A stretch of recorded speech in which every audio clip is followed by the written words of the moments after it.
Hey, bonjour tout le monde, j'espère que vous allez bien, bienvenue dans une nouvelle vidéo dédiée à Python, la 10e vidéo. On va s'intéresser aujourd'hui aux boucles, notamment la boucle for. N'hésitez pas à vous abonner, à commenter, mettre des pouces bleus, me dire ce que vous en pensez. Donc la boucle for qui est quelque chose de très utilisé pour parcourir des itérations, donc ça c'est valable principalement pour les listes, mais pas que, donc les listes, les tuples, les sets, les dictionnaires, les variables aussi, les strings également.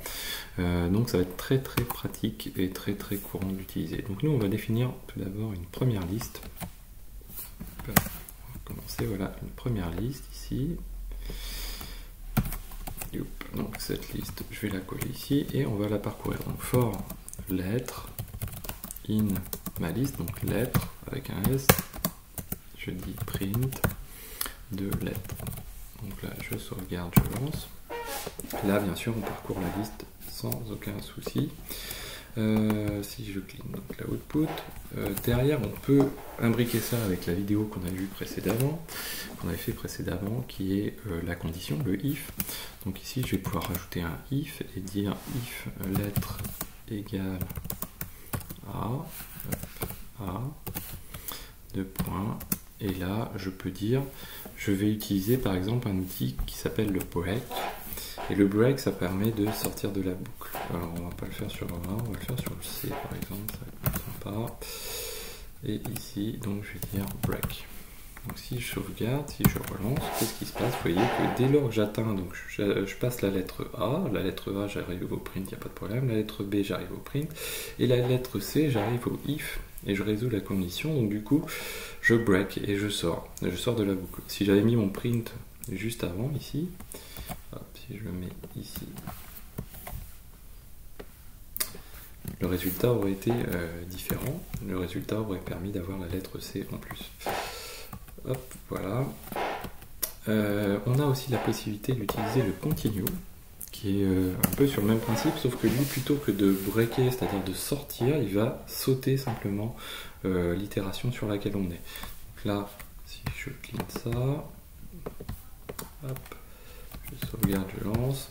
Là, je fais A, B et D. Donc, parce que la lettre A, j'ai bien été au print, le B, j'ai été au print, le C, A, je tombe là ici, je continue. Donc, du coup, je passe au-dessus, je reviens à l'itération suivante et j'arrive au D. Voilà. Qu'est-ce qui est possible encore de faire? On peut combiner les listes également. Donc là, si je supprime ceci, ici, je vais créer une liste de chiffres. Hop,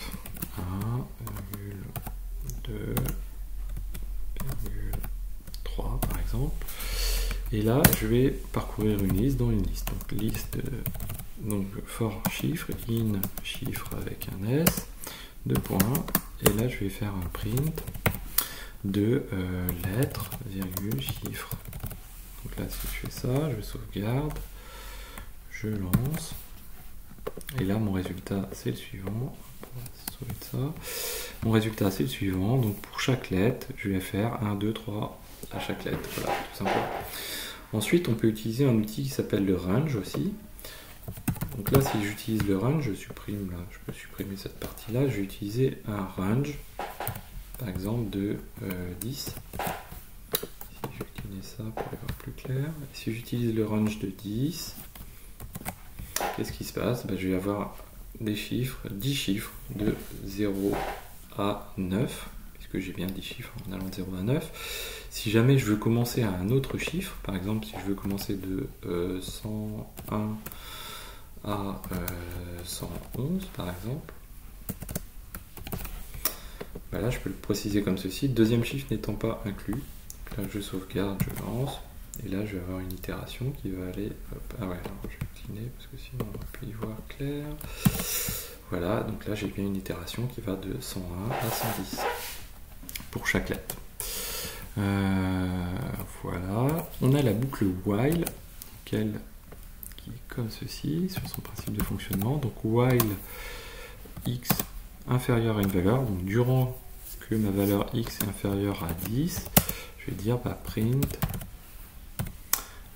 Xavki. Là je vais dire que je commence x égale 0.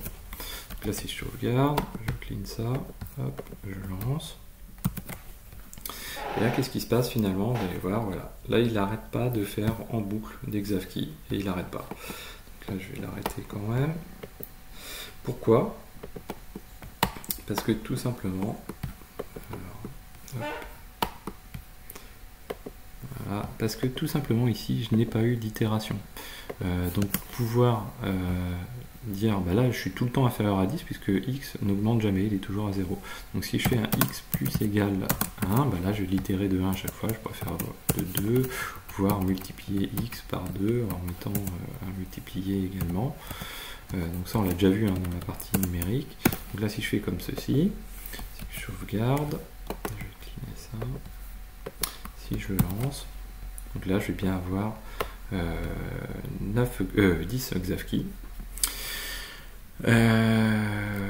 Quoi d'autre encore? Bah, je peux utiliser aussi le break comme on l'avait vu. Donc si je fais un if x égale 5, on va faire un continue plutôt.